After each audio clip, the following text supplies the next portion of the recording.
Good afternoon, people. Thank you for tuning into this very unprofessional video.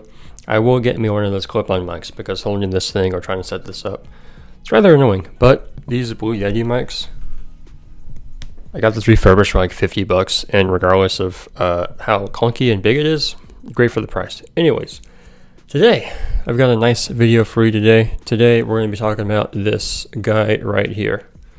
This is the nerve plant.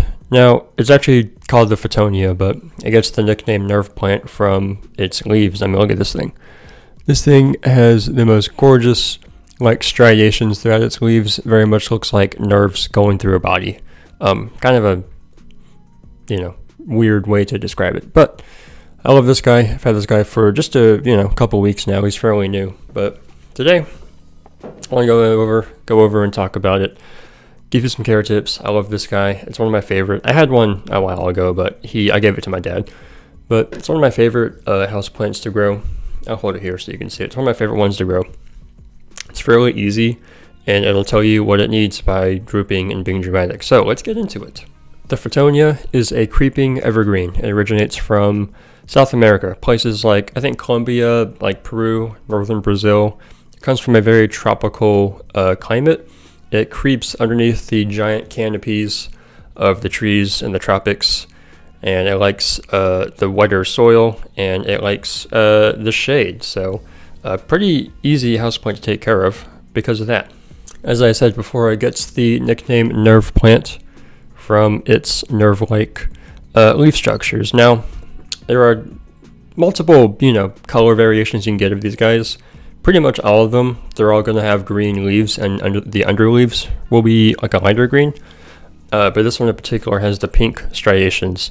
The most other common one, I believe, is the white one, where the striations are white. I mean, obviously, that's what I meant by the white one. But you can even get like mixes where there's a multiple nerve plants in the container.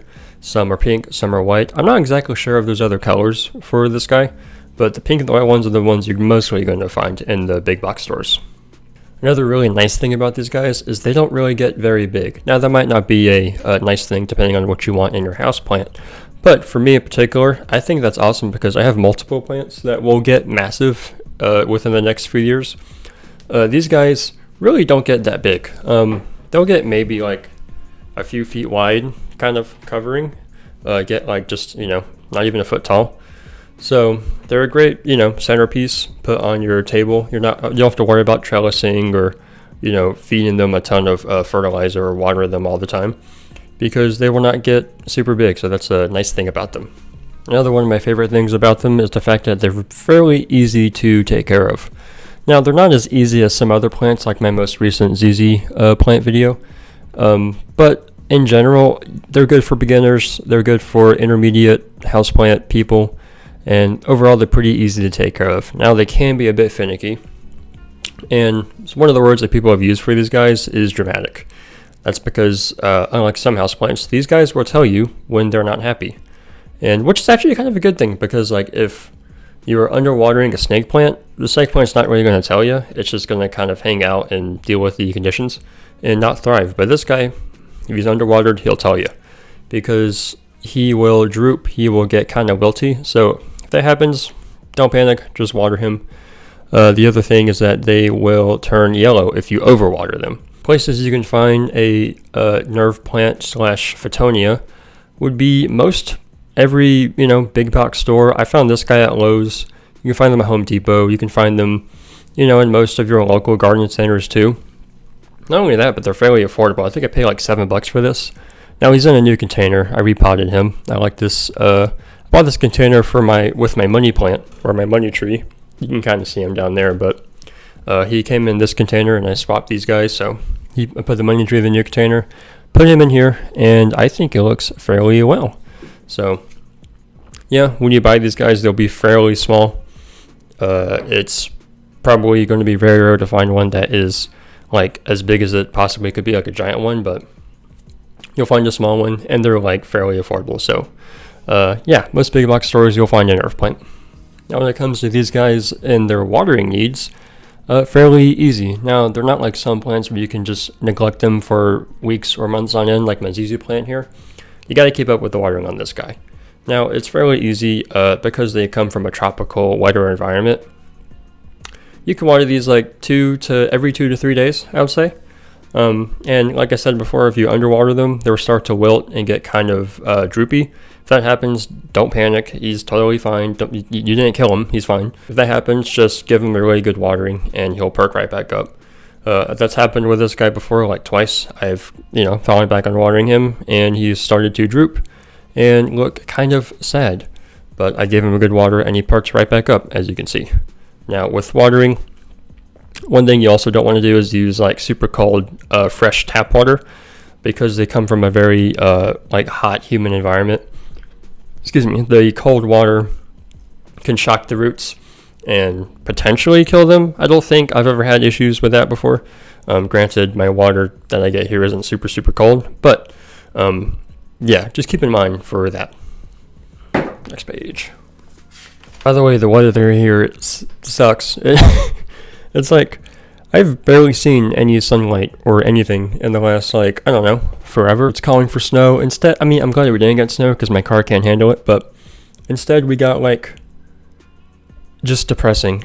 Some people might like this kind of gloomy, sad weather, but, I do to an extent, but eventually it gets really boring and just, really sad. So, hopefully I can see a blue sky for once and be happy. When it comes to lighting your nerve plant here, follow the typical houseplant rules of what's called bright indirect light. So this guy, I keep him about right here. I'll show you here in a sec. Alright, so we're back, and I am behind the camera.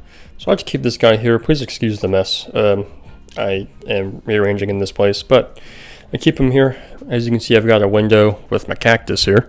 Got a window about, 3 feet from the nerve plant. And over here, I got another window with all my other houseplants. That's about probably 5 or 6 feet, give or take. Now, this is pretty much the ideal conditions you want for a nerve plant because they grow in, the tropics underneath these big canopies. They actually prefer some decent shade. Look how pretty that guy is. Dude, this camera's so nice. Look how pretty he is. Every now and then, like every other week or so, I'll stick him right here, right up against the window for a day or so, just to get him some really good supplemental light. But in general, this spot right here, a few feet from a window, he'll be perfectly fine. I'm too lazy to set up the camera again, so I'm going to do this right here. Now, when it comes to the soil needs of your nerve plant / Fittonia, I almost forgot the name of it. What you're going to want to do is give it just standard, well-draining, indoor-specific potting mix. Don't use cactus mix because these guys come from a more moister tropical climate and it likes more water than that. It doesn't come from a desert, so don't give this guy's cactus mix. Give him regular indoor potting mix. I use the Miracle Grow stuff. It's totally fine. It works just fine. Do that and he'll be good. When it comes to fertilizing your nerve plant / Fittonia, I actually just prefer to call it nerve plant because it looks like that and it's cool. When it comes to fertilizing, fertilize this guy once a month in the warmer months of the year. So spring and summer. The plant actually knows when it's time to grow and when it's time to flourish when it's hotter. So that's when it's going to try to grow the most. So give this guy one little dose of fertilizer every month or so in the warmer months. I use the standard Miracle Grow, 1 pump, liquid fertilizer, and it works just fine. So in the colder months, however, in the fall and winter, the plant actually recognizes that it needs to go dormant. So it's not going to put off a bunch of leaf growth or anything like that. So when it comes to that, probably don't even bother fertilizing. You can fertilize it every other month in that area, but typically the plant's not going to soak up the nutrients in your fertilizer. So really just fertilize it in the warmer months. I love this guy right here, Fittonia / nerve plant. Now, I could have gone over propagation in this video. I decided not to because I will propagate this guy. And when I do, I'd rather just do it with you, show you the process, rather than sit here and try to describe it and how to cut it and do all the things and stick it in the soil by just saying it. I'd rather just do it with you. So that video is coming out fairly soon.